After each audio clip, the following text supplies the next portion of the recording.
Okay, கவனிப்போம்.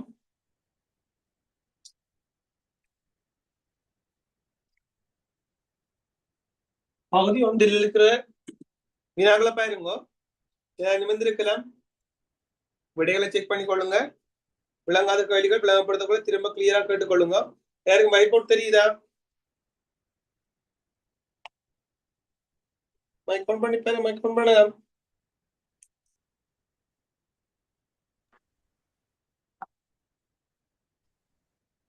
White board தெரியுதா பிள்ளைகள் எல்லாருக்கும்?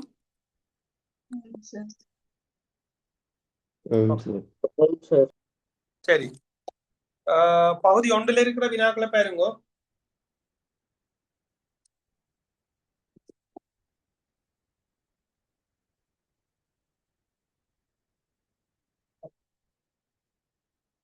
முதலாவது வினா,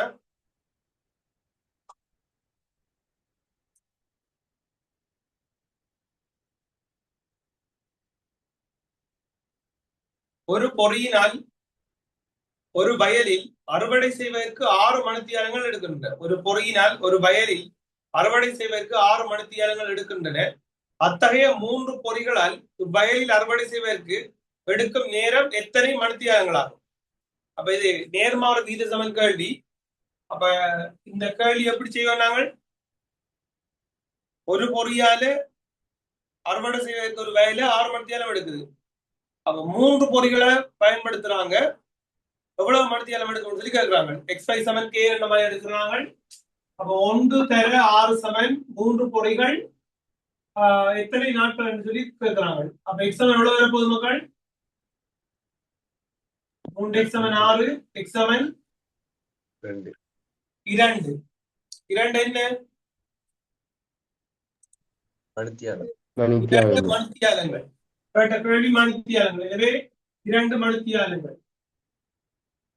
2 மணித்தியாலங்கள். அடுத்த கேள்வி பாருங்க. இரண்டாவது கேள்வி, 1 தொடக்கம் 3 வரைக்கும் எண்கள் எழுதப்பட்டுள்ள 3 சர்வசம அட்டைகள். 1 தொடக்கம் 3 வரைக்கும் எண்கள் எழுதப்பட்டுள்ள 3 சர்வசம அட்டைகள் உள்ள ஒரு பெட்டியிலிருந்து எழுமாறாக ஒரு அட்டையை வெளியே எடுக்கும் போது ஒற்றையில் எழுதப்பட்டுள்ள ஒரு அட்டை கிடைப்பதற்கான நிகழ்வாகும். 3 அட்டைகள் இருக்குது. 3ம் ஒரே அளவான அட்டைகள். 3 அட்டைகள், 3 ஒரே அளவான அட்டைகள்.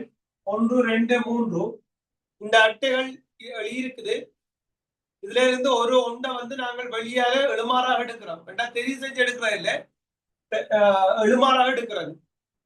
பார்க்காம முடியும் எடுக்கிறது. எத்தனை சொல்லி இந்த அட்டையில எத்தனை வருது வெளி இருக்குது சொல்லி பார்த்து எடுக்கிறது. ஒரு அட்டை கிடைப்பதற்கான நிகழ்வு அது எவ்வாறு அட்டையா இருக்கணும்? ஒற்றையண்டா இருக்கணும். அப்ப ஒற்றையன் கிடைப்பதற்கான வாய்ப்பு 1ஆக இருக்கலாம், 3ஆக இருக்கலாம். மொத்த நிகழ்ச்சிகளோட எண்ணிக்கை மக்கள் 1, 2, 3. கிடைக்கக்கூடிய வாய்ப்புகள் எண்ணிக்கை 2. எனவே 3ல் 2. மொத்த நிகழ்ச்சிகளோட எண்ணிக்கையை போட்டு அவங்க கேட்கிற கேள்வி எத்தனை நிகழ்ச்சியை உள்ளடக்க சொல்லி கேட்டால் அதை தொகுதி என்ன போட்டோம்னு சொன்னா சரி, நான் விடை கொடுக்க எளிய வழியில கொடுக்கலாம். இதுல பாத்தீங்கன்னா வெளிய வழியில தான் இருக்குது. அதனால ஒன்றும் செய்ய தேவையில்லை.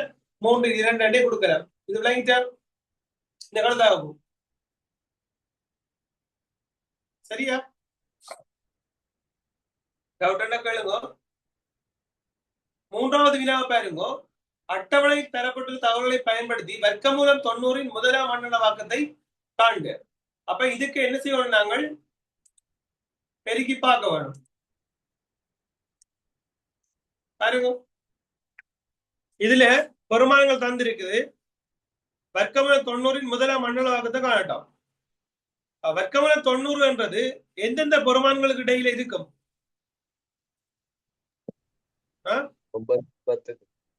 வர்க்கமூலம் 90 இது வர்க்கமூலம் 90. இதுக்கு முன்னுக்கு இருக்கிற நிறைவேற்கான்கள் சொல்லுங்க. 90க்கு முன்னுக்கு இருக்கிறது 81, 100. அப்ப இது 9 இருக்கும், இது 10 இருக்கும். பாத்தீங்கன்னு சொன்னா கிட்டத்தட்ட இவங்க இந்த 90 வந்து 2க்கும் நடுவில் இருக்குது பாருங்க. 81 90, 90ல இருந்து 100.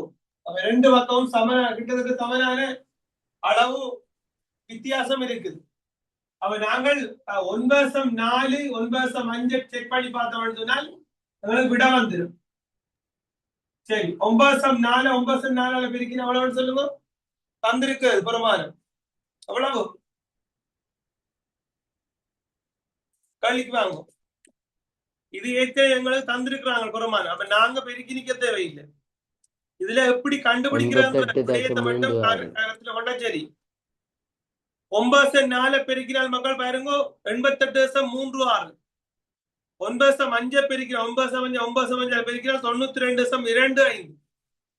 இப்ப பாத்தீங்கன்னு சொன்னால் இவருக்கு தந்திருக்கிற 90க்கும் 88.36க்கும் இடையிலான வேறுபாடு எவ்வளவுன்னு சொல்லுங்க. இடையிலான வேறுபாடு எவ்வளவு? 1.64. 90க்கும் 90.2க்கும் இடையிலான வேறுபாடு பேசாம இருக்கிறேன். 0.25. 0.25. Okay good. அப்ப இதுல உங்களுக்கு 0.25 பெற போகுது. எது வித்தியாசம் குறைவா இருக்குது? 0.25 வித்தியாசம் குறைவா இருக்குது. எனவே அதற்குரிய பெருமானம் 9/5. எனவே வித்தியாசம் குறைஞ்சதான் எடுப்போம். வர்க்கமூலம் 90 முதலாம் மண்டல வாக்கு பெருமானம் 9/5 இருக்க போகுது. இது கிளியர் இருக்கும்.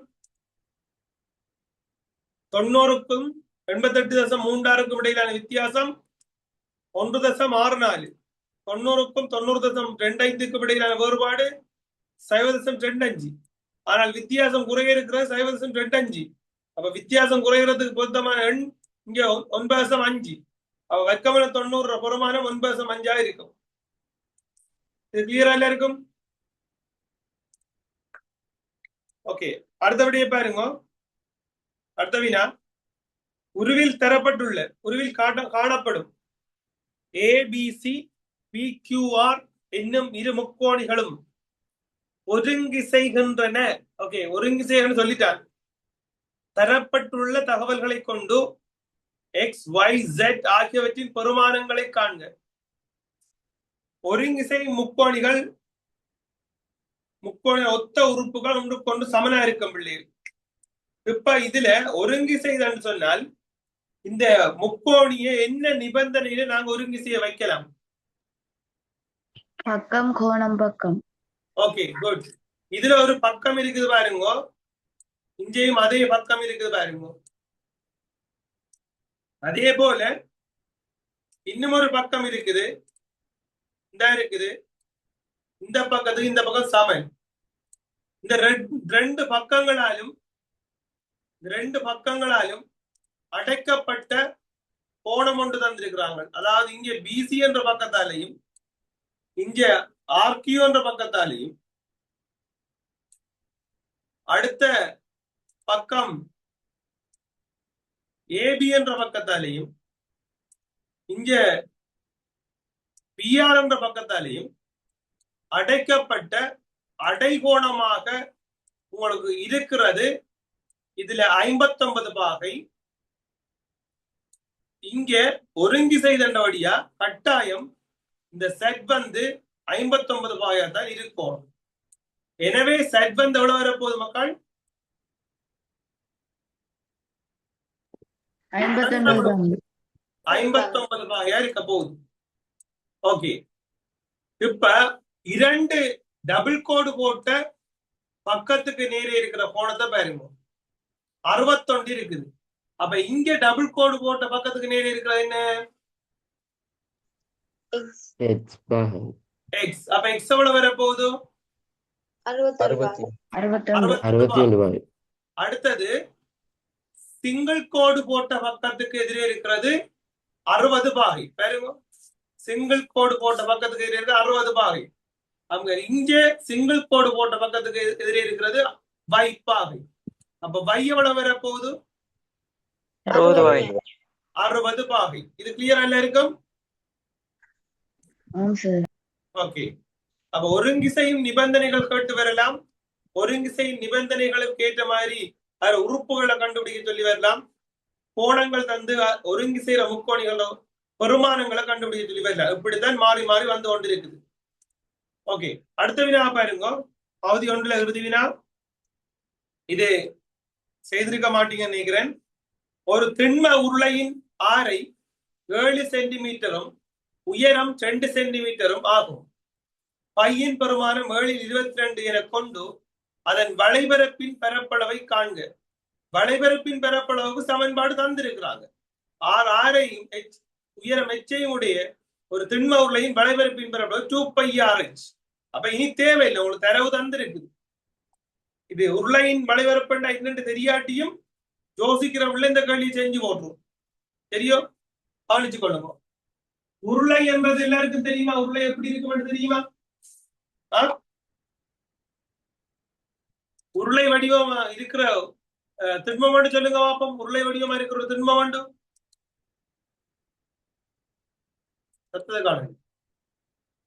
உருளை வடிவமா இருக்கிற திண்மம் உண்டு சொல்லுங்க. உருளை வடிவத்துல எத்தனை வட்டமுகங்கள் இருக்குது? 2 வட்டமுகங்கள் இருக்கும்.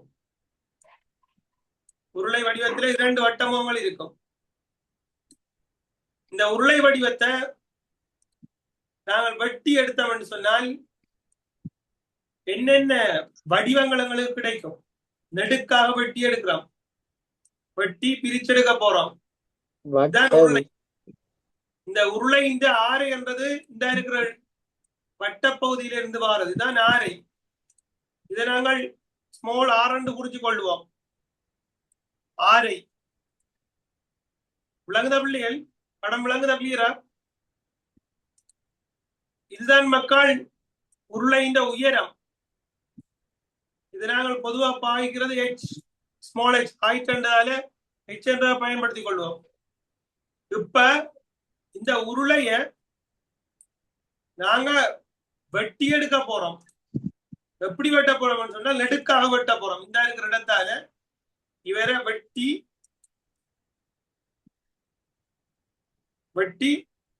விரிச்செடுக்க போறோம். அதோட இந்த இருக்கிற பகுதி வட்ட பகுதியும் பெற போகுது. அப்ப உருளைய வெட்டி எடுத்தால் இதுல 2 வட்டமும் 2 வட்ட பகுதியும் ஒரு செவ்வக பகுதியும் வரும். விளங்குதா உங்களுக்கு? உருளைய வெட்டி எடுத்தால் ஒரு வட்ட பகுதியும் ஒரு செவ்வக பகுதியும் வரும். 2 வட்ட பகுதியும் ஒரு செவ்வக பகுதியும் வரும். இந்த வட்டத்தின் பரப்பளவுக்கான வட்டத்தின் சுற்றளவுக்கான சமன்பாடு சொல்லுங்க. இந்த பரிதியின் நீளம் 2πr. இந்த பரிதியின் நீளம் தான் என்ன இருக்கிறது? விளங்குதா? 2πr இருக்கும். இந்த h தான் இங்க வாரது. h உயரம். இது என்ன வடிவம்? இந்த இருக்கிற என்ன வடிவம்? செவ்வகத்தின் பரப்பளவுக்கு சமன்பாடு என்ன? நீளமாக இங்க இருக்கிறது 2πr. அகலம் எவ்வளவு? h. அப்ப வளைபரப்புக்கு இந்த இருக்கிறது தான் வளைபரப்பு. கவனிச்சு கொள்ளுங்க, இதான் வளைபரப்பு. விளங்குதா? வளைபரப்புக்கு சமன்பாடு, உருளையின் வளைபரப்புக்கு சமன்பாடு 2πrh. ஞாபகம் வச்சு கொள்ளுங்க. வளைபரப்பிற்கு சமன்பாடு 2πrh. அப்ப இந்த செவ்வக பரப்பளவு தான் வளைபரப்பளவு. இந்த இருக்கிற வட்ட விளிம்பின் நீளம் தான் இங்கே செவ்வகத்தின் நீளமா வரப்போகுது. இந்த உயரம் தான் செவ்வகத்தின் அகலமா வரப்போகுது. செவ்வகத்தில அகலமா உயரமா அகலமா நீளமான்றது வந்து உருளையின் அமைப்பை பொறுத்து இருக்கு. சில நேரம் இந்த வட்டத்தில விளிம்பு உயரத்தை விட சின்னதா இருக்கும் என்று சொன்னால் அது அகலமாக கொள்ளப்படும், உயரம் நீளமாக கொள்ளப்படும். ஏனால் நீளங்கள்ல கூடிய நீளம் தான் நீளம் என்று எடுக்கிறது, குறைஞ்சது அகலம் என்று சொல்லி எடுக்கிறது. அப்ப நாங்கள் இதை பிரதியிட போறோம். 2 தர இந்த படத்தை குறிக்கொள்ளுங்க, குயிக்கா சிம்பிளா கிருங்க. பை வந்து பிரமாணம் 7 22 தர ஆர் வந்து ஆறு எவ்வளவு வந்து இருக்குது 7 சென்டிமீட்டர் 7 சென்டிமீட்டர். உயரம் எவ்வளவு வந்து இருக்குது 2 சென்டிமீட்டர் 2. ஓகே, இப்ப நாங்க சுருக்கி எடுக்கலாம். இந்த ஏழையும் சுருக்கிறோம் என்றால் எவ்வளவு விட வரும் 88 சென்டிமீட்டர் எவ்வளவு 88 சென்டிமீட்டர் குட் 88 சென்டிமீட்டர் வர்க்கம். சென்டிமீட்டர் வரைக்கும். இது விளங்கிட்டா உங்களுக்கு? ஆம் சார். உருளையின் வளைபரப்பு மொத்த பரப்பு கேட்டா இதோட என்ன சேர்க்கணும்? 2 வட்டத்துல பரப்பளவையும் சேர்க்கணும். பையார் வர்க்கம், இதுல ஒரு பையார் வர்க்கம். விளங்குதா?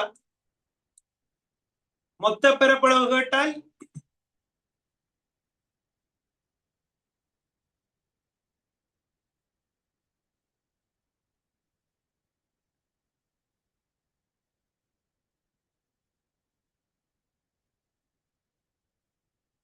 ஓகே ஓகே மா சரியா? அப்ப 88 சென்டிமீட்டர் வர்க்கம். சரியா? இது கிளியரா இருக்கும்? Any doubt? படத்தை குறிக்கொள்ளுங்க. 88 சென்டிமீட்டர் வர்க்கம்.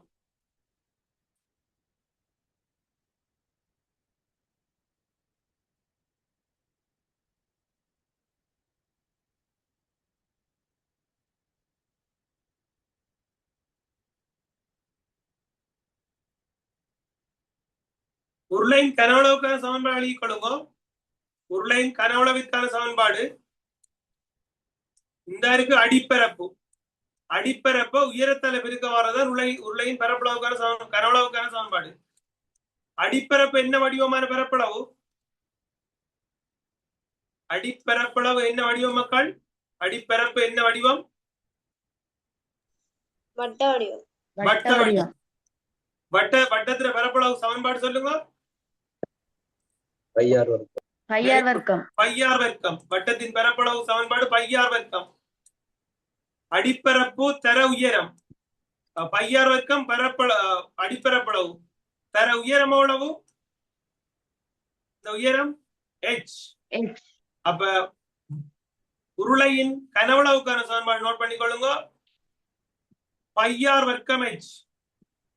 பையார் வர்க்கம் h. ஆர் ஆரையுடையதும் h உயரமுடையதுமான உருளை ஒன்றின் கனவளவுக்கான சமன்பாடு பையார் வர்க்கம் h. வளைபரப்பு 2πrh. வளைபரப்பளவு 2πrh. மொத்த பரப்பளவு கேட்டா 2πrh ஓட 2 பையார் வர்க்கம் வரும். இதுல ஒரு பையார் வர்க்கம், இதுல ஒரு பையார் வர்க்கம். அப்ப 2 பையார் வர்க்கம் சக 2 πrh உளவும் சேர்த்தால் மொத்த பரப்பளவு. கனவளவுக்கு பையார் வர்க்கம் h. அடிப்பரப்பு தர உயரம். அடிப்பரப்பு தர உயரம். இது கிளியரா இருக்கும்? நோட் பண்ணிக்கொள்ளணும். வளைபரப்பின் பரப்பளவுக்கு 2πrh, மொத்த பரப்பளவு 2πr வர்க்கம் சக 2πrh. உருளையின் கனவளவுக்கு சமன்பாடு v சமன் πr வர்க்கம் h. பையார் வர்க்கம் h. அப்ப திண்மங்களின் மேற்பரப்பளவு கனவளவு தொடர்பாக இருக்கிற ஒரு பகுதிதான் உருளையின் கனவளவு. இதோட உங்களுக்கு அரியத்தின் கனவளவு இருக்குது. அது அரியம் கேள்வி வரக்குள்ள அது பற்றிய விளக்கம் தருவேன். இதுல பாத்தீங்கன்னு சொன்னால் இங்க பெருமானங்கள் ஆரம்பிச்சும் தருவாங்க. அதை வச்சுக்கொண்டு நாங்கள் பிரதிகிற மட்டும்தான் வேலை. எங்களுக்கு சமன்பாடு தெரியணும். சமன்பாடு தெரியும்னு சொன்னால் நாங்கள் இதை சரியா செய்து கொள்ளலாம். இது கிளியரா மக்கள்?